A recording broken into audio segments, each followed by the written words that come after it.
أما بعد فأعوذ بالله من الشيطان الرجيم بسم اللہ الرحمن الرحیم۔ میرے معزز سامعین و ناظرین، السلام علیکم ورحمۃ اللہ وبرکاتہ۔ مسلسل درس قرآن آپ سماعت فرما رہے ہیں۔ گزشتہ آیت میں آپ نے سماعت فرمایا کہ اللہ تعالیٰ نے اہل یہود کے علماء اور نصارہ کے علماء سے خطاب فرمایا کہ تم لوگ حق کو چھپاتے ہو۔ تورات انجیل میں آخری نبی محمد رسول اللہ صلی اللہ تعالی وسلم کی بہت سی نشانیاں، ان کی تاریخ موجود تھی، جس کو تم نے عوام سے، عام لوگوں سے چھپایا، اور تم لوگ اللہ کے احکام کو تبدیل کرتے ہو، لوگوں کے سامنے تورات شریف اور انجیل کو بگاڑ کے لوگوں کے سامنے بتاتے ہو۔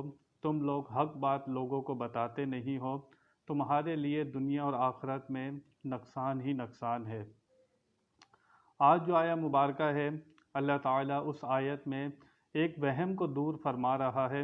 کوئی یہ نہ سمجھے کہ صرف علماء یہود کے لیے خرابی ہے یا دوزخ انہی کے لیے ہے، ایسا نہیں ہے۔ اللہ نے یہاں پر بالکل واضح بتا دیا۔ اللہ فرماتا ہے ان الذین کفروا، وہ لوگ جنہوں نے کفر کیا۔ اللہ تعالیٰ بالکل واضح یہاں پر فرمائے گا ان الذین کفروا، وہ لوگ جنہوں نے کفر کیا، وماتوا وہم، اور وہ مر گئے، وہم کفار، حالانکہ وہ کافر تھے۔ پہلے کفر کیا، پھر کفر پر ہی مر گئے اور کافر ہی تھے۔ اللہ فرماتا ہے اولئک علیہم، ان پر اللہ تعالیٰ کی لعنت ہے۔ پھر اللہ نے فرمایا والملائکۃ والناس اجمعین، تمام فرشتوں کی ان پر لعنت ہے اور تمام لوگوں کی ان پر لعنت ہے۔ اللہ تعالیٰ نے آگے ارشاد فرمایا خالدین فیہا لا یخفف عنہم العذاب ولا هم ینظرون۔ اللہ فرماتا ہے وہ ہمیشہ اس میں رہیں گے، خالدین فیہا، ہمیشہ ہمیشہ دوزخ میں رہیں گے، لا یخفف عنہم العذاب، اور ان پر کم نہیں کیا جائے گا، ہلکا نہیں کیا جائے گا ان پر عذاب، ولا هم ینصرون، ان کو مہلت دی جائے گی۔ یہاں پر اللہ تعالیٰ نے واضح فرما دیا، جو شخص ہمارے آقا محمد رسول اللہ صلی اللہ علیہ وسلم کا زمانہ پائے، وہ اپنی یہودیت پر، نصرانیت پر، بت پرستی پر اور اپنا مشرک پر ہونے پر وہ ٹھہرا رہے تو دنیا اور آخرت میں کبھی بھی وہ کامیاب نہیں ہو سکتا۔ وہ ہمیشہ ہمیشہ کے لیے جہنم میں جلایا جائے گا، اور کبھی ایسا نہیں ہوگا کہ اس کا کفر پر خاتمہ ہوا تو دوزخ سے نکال کر جنت میں آ جائے گا، ایسا ہرگز نہیں ہوگا۔ بالکل فائنل بات ہے۔ اللہ نے فرمایا جس نے کفر کیا اور کفر پر مر گیا، ہمیشہ ہمیشہ کے لیے اس کے لیے دوزخ ہے، کوئی ذرا سی بھی رعایت اس کے لیے نہیں ہے۔ کوئی اس کے کفر میں شک کرتا ہے تو پھر اس کے اپنے ایمان میں خطرہ ہو جائے گا۔ کافر کے کفر میں شک نہیں کرنا چاہیے، جو کھلم کھلا کافر ہے اسے کافر ہی سمجھنا چاہیے۔ اللہ تعالیٰ نے یہاں پر فرمایا کہ جس کا خاتمہ کفر پر ہو، بھلے کسی نے 90 سال 100 سال کی زندگی کفر پر گزاری، مشرک تھا، بتوں کی پوجا کرتا رہا، چاند ستاروں کی، سورج کی پوجا کرتا رہا، جتنی عمر اس نے گزاری اگر کفر میں گزاری، لیکن مرنے سے وہ ٹائم نہ ہو کہ سانس حلق میں اٹک جائے، اس وقت توبہ قبول نہیں ہوتی۔ فرعون نے بھی ڈوبتے ہوئے کہا تھا میں موسیٰ اور ہارون کے رب پر ایمان لایا، لیکن اس کی توبہ کو قبول نہیں کیا گیا۔ وہ توبہ تھی مرتے وقت۔ یہاں پر جو بیان ہے مرنے سے پہلے، مرنے سے تھوڑا ٹائم پہلے، بالکل جب سانس حلق میں نہ اٹکے، اس سے پہلے بندہ اگر توبہ کر کے ایمان لے آتا ہے تو پھر اللہ تعالیٰ کی رحمت سے قوی امید ہے کہ اللہ تعالیٰ اس کے گناہوں کو معاف فرما کر، ہو سکتا ہے اگر وہ دوزخ میں بھی چلا جائے تو اس کے لیے قوی امکان ہوگا کہ اللہ تعالیٰ اس کو دوزخ سے رہائی دے کر جنت میں دوبارہ بلا لے، یا اللہ تعالیٰ اس کے سب گناہ معاف فرما کر ڈائریکٹ اسے جنت میں داخل فرما دے۔ لیکن یہاں پر اللہ نے فرما دیا جس کا خاتمہ ایمان پر ہو۔ مجھے اور آپ کو، جتنے ناظرین اور سامعین سن رہے ہیں، ہمیں اپنے خاتمے کی بہت فکر کرنی چاہیے۔ کبھی بے فکر نہیں رہنا چاہیے کہ ہم ایمان لے آئے۔ کامیاب وہی شخص ہوگا جو دنیا سے اپنا ایمان سلامت لے کر جائے گا۔ شیطان اپنی پورا زور لگاتا ہے نزع کے وقت کہ بندہ کوئی جملہ منہ سے ایسا بول دے، یا شیطان اپنی طرف اشارے کرتا ہے کہ میں تیرا رب ہوں، اور بندے کو بہکانے کی کوئی کسر نہیں چھوڑتا۔ اس وقت بہت انسان کے اوپر ایسا سخت مرحلہ ہوتا ہے کہ اگر انسان دنیا سے اپنا ایمان سلامت رہ گیا تو اسی نے ہی بازی جیتی، اسی نے ہی جنگ جیتی۔ جو آخری وقت مرتے وقت ایمان نہ لے کر گیا، ساری زندگی ایمان پر قائم رہا لیکن خاتمہ بالخیر نہیں ہوا۔ اس لیے ایمان والے دعا کرتے ہیں، یا اللہ ہمارا خاتمہ بالخیر فرما۔ کامیابی اسی کے لیے ہوگی جو شخص خاتمہ بالخیر کے ساتھ دنیا سے چلے جائے گا، اسی کے لیے کامیابی ہوگی۔ بزرگان دین، صحابہ کرام اتنے پریشان اور ڈرتے تھے کہ ہمارا خاتمہ کیسے ہوگا۔ ایک تابعی بزرگ فرماتے ہیں، میں نے 70 صحابہ سے ملاقات کی لیکن میں نے انہیں ایمان کے معاملے میں بہت فکر مند پایا۔ وہ کہتے تھے کہ دعا کرو کہ ہم دنیا سے اپنا ایمان سلامت لے جائیں۔ ہمیں تو جھولی میں ڈال دیا گیا، مسلمانوں کے گھر میں پیدا ہو گئے، الا ماشاء اللہ بہت کم لوگ ہوں گے جس کو اس کی فکر ہوگی۔ لوگ کہتے ہیں دنیا ہاتھ میں آتی ہے تو آ جائے، دین ہاتھ سے جاتا ہے تو چلے جائے، وہاں کی وہاں دیکھی جائے گی۔ جو دنیا سامنے ہے یہ بالکل ہماری صحیح گزرنی چاہیے۔ تو انسان بڑا بیوقوف ہے کہ انسان اس باقی زندگی کے بدلے اس فانی دنیا کو قبول کر لیتا ہے۔ یہ فانی زندگی کو قبول کرتا ہے، اس باقی کو چھوڑ دیتا ہے، تو وہ شخص بالکل خسارے اور نقصان میں ہوتا ہے جو اس دنیا کو چھوڑ دے اور اس دنیا کو قبول فرما لے۔ حضرت سفیان ثوری رحمۃ اللہ علیہ کا ایک بزرگ ہیں، ان کا وصال کا وقت قریب آیا تو وہ رونے لگے۔ گھر والوں نے پوچھا کہ آپ کیوں رو رہے ہیں؟ اللہ کی رحمت سے امید رکھیں کہ وہ آپ کے گناہوں کو معاف فرما کر جنت میں داخل فرمائے گا، آپ پر اپنا رحم اور کرم فرمائے گا۔ آپ کہنے لگے اگر میرے گناہ سمندر کی جھاگ کے برابر، پہاڑوں کے برابر بھی ہو جائیں، جب بھی مجھے اللہ تعالیٰ سے اتنا ڈر نہیں ہے، مجھے ڈر اس بات کا ہے کہ میں دنیا سے اپنا ایمان سلامت لے کر جاؤں۔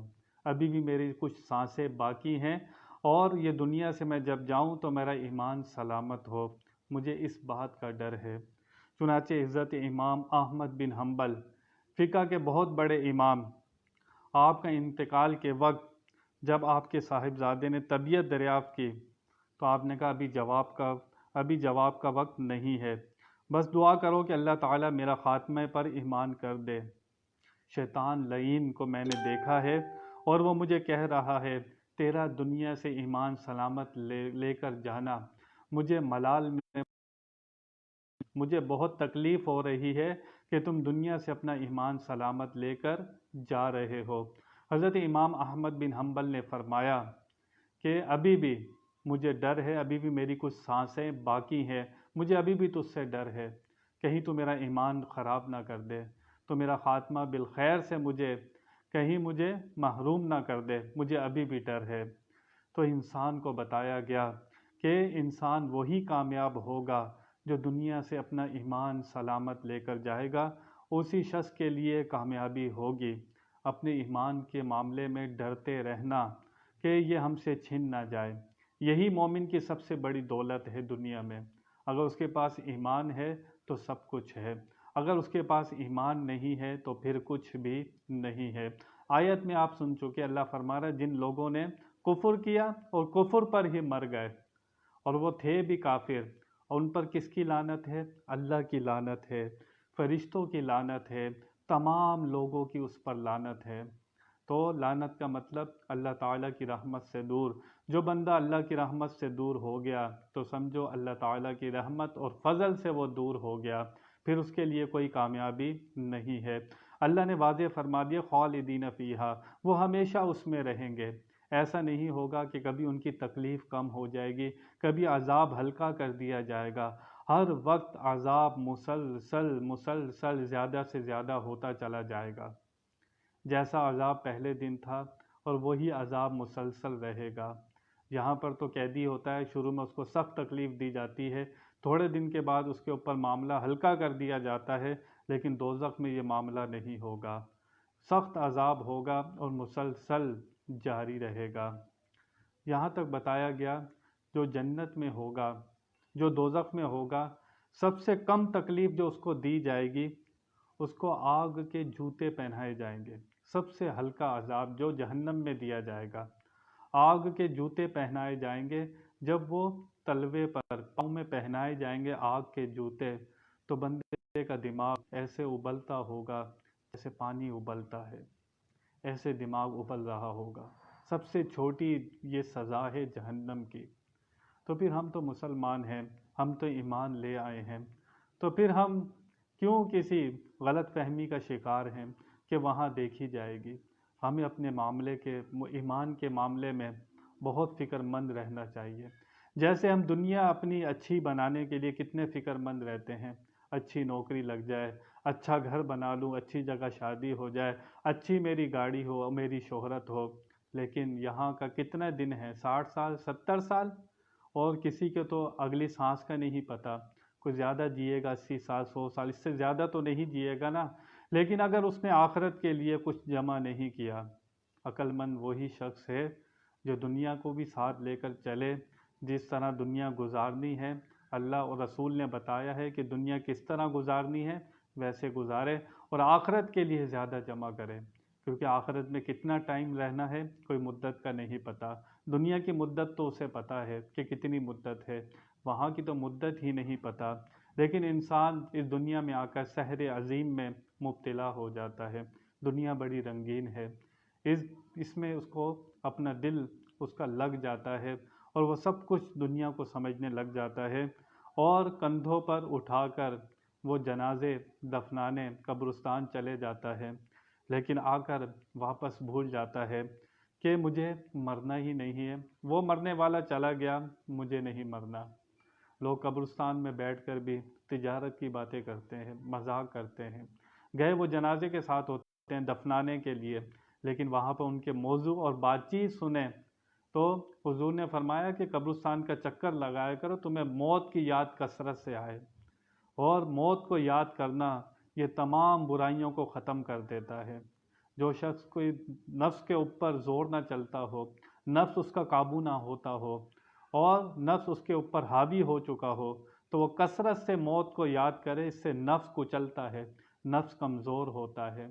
تو انسان کو بتایا گیا کہ جو لوگ کفر میں اختیار کریں اور کفر میں ہی مر جائیں، وہ تھے بھی کافر، ہمیشہ ہمیشہ کے لیے پھر وہ دوزخ میں رہیں گے، اور ان پر اللہ کی بھی لعنت ہے، فرشتوں کی بھی لعنت ہے، تمام لوگوں کی بھی ان پر لعنت ہے۔ چنانچہ دوزخ میں کافر بھی ایک دوسرے پر لعنت کریں گے، اتنے وہ لوگ غمگین ہوں گے، اور ایک دوسرے پر لعنت کریں گے، تمہاری وجہ سے میں بھی دوزخ میں آ گیا، تم بھی کافر تھے میں بھی کافر تھا، ایک دوسرے کو لعنت وہ دوزخ میں کریں گے۔ یہاں پر بتا دیا گیا کہ ہمیں بلا وجہ کسی پر لعنت کرنے کی ضرورت نہیں ہے۔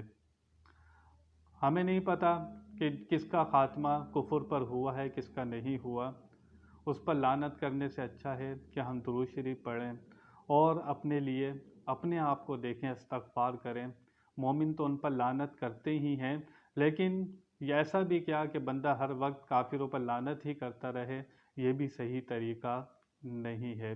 بندے کو اپنے احوال اچھے کرنے چاہیے، اپنی زندگی اس کو اچھی کرنی چاہیے، اور اس کو سوچنا چاہیے کہ ان لوگوں کے پاس ایمان نہیں تھا تو ان کا خاتمہ کتنا خطرناک ہوا، ہمیشہ ہمیشہ کے لیے دوزخ میں بھیج دیے گئے۔ چنانچہ یہاں پر بتا دیا کہ کفار کا عذاب کبھی بھی ہلکا نہیں ہوگا، مسلسل ان کو عذاب دیا جائے گا، ان کا عذاب کبھی بھی ہلکا نہیں ہوگا۔ لیکن بخاری و مسلم میں ہمیں ملتا ہے کہ حضور اپنے چچا حضرت ابو طالب ان کے لیے ابو لہب اور ابو طالب ان کے بارے میں ہمیں ملتا ہے کہ ان کے اوپر عذاب میں کمی ہو گئی۔ ویسے کفار کے لیے کبھی عذاب ہلکا نہیں ہوتا، لیکن حضور اقدس صلی اللہ علیہ وسلم کی برکت سے ابو طالب کے عذاب میں کمی ہوئی، حضور کی برکت سے۔ حضور کی خدمت بہت کی تھی، ان کی وجہ سے ان کے عذاب میں کچھ کمی ہو گئی، حضور کے ادب کی وجہ سے، حضور کی خدمت کی وجہ سے۔ چنانچہ حضور کی نسبت پھر بھی کام آتی ہے۔ چنانچہ حضور اکرم صلی اللہ تعالی وسلم جب پیدا ہوئے تو ایک لونڈی ابو جہل کو ابو لہب کو اس نے خوشخبری دی کہ تمہارے ہاں بیٹا پیدا ہوا ہے۔ ابو لہب نے اشارے سے اس لونڈی کو کہا، جا میں نے تجھے آزاد کیا، انگلی کے اشارے سے، انگلی کا اشارہ کیا اور کہا، جا میں نے تجھے آزاد کیا۔ جب اس کا انتقال ہو گیا، بخاری میں حدیث پاک موجود، جب اس کا انتقال ہو گیا کسی نے خواب میں دیکھا کہ ابو لہب کیا حال ہے؟ اس نے کہا، سر سے لے کر پاؤں تک عذاب میں مبتلا ہوں، رات دن عذاب ہوتا ہے، لیکن ایک بات سنو، لیکن جب پیر کا وقت آتا ہے، صبح صادق کا وقت آتا ہے، وہ سہانا وقت آتا ہے، میری انگلی سے ایک چشمہ شہد کا بہت ہی میٹھا جاری ہوتا ہے، اس کو میں اپنے منہ میں رکھ کر چوستا ہوں، میرے عذاب میں تخفیف ہو جاتی ہے، کمی ہو جاتی ہے۔ تو حضور کی نسبت کافر کو بھی کام آ رہی ہے، عذاب میں کمی ہو رہی ہے۔ حالانکہ انہوں نے اپنے بھتیجے کی خوشی منائی تھی، ابو لہب نے نبی ہونے کی خوشی نہیں منائی تھی، اپنے بھتیجے ہونے کی خوشی منائی تھی، اور اس لونڈی کو آزاد کر دیا تھا۔ علماء فرماتے ہیں جو ایمان والا حضور کی خوشی منائے گا ولادت کی، اس سے کیا کچھ ملے گا؟ جب ابو لہب کے عذاب میں کمی ہو گئی، وہ کافر تھا، جو ایمان والا حضور کی خوشی منائے گا اس سے کیا کچھ ملے گا؟ یعنی کہ پتہ لگا حضور سے محبت کرنا، حضور سے نسبت مرنے کے بعد بھی انسان کو کام آتی ہے۔ جب کافر کو کام آ رہی ہے تو ایمان والے کو کتنی کام آئے گی۔ اس لیے حضور کی محبت ایمان کی شرط اول ہے، اگر ہو اسی میں خامی تو سب کچھ نامکمل ہے۔ ایمان مکمل ہی ہمارے نبی پاک صلی اللہ تعالی وسلم کی محبت سے ہوتا ہے، اگر اسی میں خامی ہو تو سب کچھ نامکمل ہوتا ہے۔ تو کفار کو ہمیشہ ہمیشہ کے لیے ان کو عذاب دیا جائے گا، کسی لمحے بھی ان سے عذاب ہلکا نہیں ہوگا۔ حضور غوث اعظم رضی اللہ تعالی عنہ کو کسی نے کہا کہ کل عید ہے، ولیوں کے سردار، کتنا درجہ کتنا مقام۔ آپ فرماتے ہیں جب مادر ذات ولی پیدا ہوئے ہیں، آپ فرماتے ہیں میری عید تو اس دن ہوگی جس دن میں اپنا ایمان دنیا سے سلامت لے کر جاؤں گا، اس دن میں عید مناؤں گا، اس سے پہلے میری عید نہیں ہے۔ حضرت میکائیل علیہ السلام کے بارے میں آتا ہے، جب سے دوزخ قائم ہوئی ہے کسی نے ان کو مسکراتے ہوئے نہیں دیکھا، جب سے انہوں نے دوزخ کو دیکھا ہے ان کو کسی نے مسکراتے ہوئے نہیں دیکھا۔ تو چنانچہ صحابہ کرام اور انبیاء کرام کس طرح اللہ سے ڈرا کرتے تھے، اور ایمان کے معاملے میں صحابہ کرام تابعین فکر مند رہا کرتے تھے۔ ہم تو ہے ہی اتنے گناہ گار، ہمیں اپنے ایمان کی کتنی حفاظت کرنی چاہیے۔ کامیاب ہے وہی شخص دنیا میں بھی ایمان پر ثابت قدم رہا اور خاتمہ بالخیر کے ساتھ دنیا سے ایمان سلامت لے گیا، اسی کے لیے کامیابی ہے۔ جو مرتے وقت ایمان ساتھ لے کر نہیں گیا اس کے لیے بربادی ہی بربادی ہے۔ میں بھی اللہ تعالیٰ سے دعا کرتا ہوں کہ یا اللہ ہمارا خاتمہ بالخیر فرما، مرتے وقت کلمہ طیبہ نصیب فرما۔ بیان میں کوئی غلطی ہوئی ہو اللہ کی بارگاہ میں توبہ کرتا ہوں۔ وآخر دعوانا ان الحمد للہ رب العالمین۔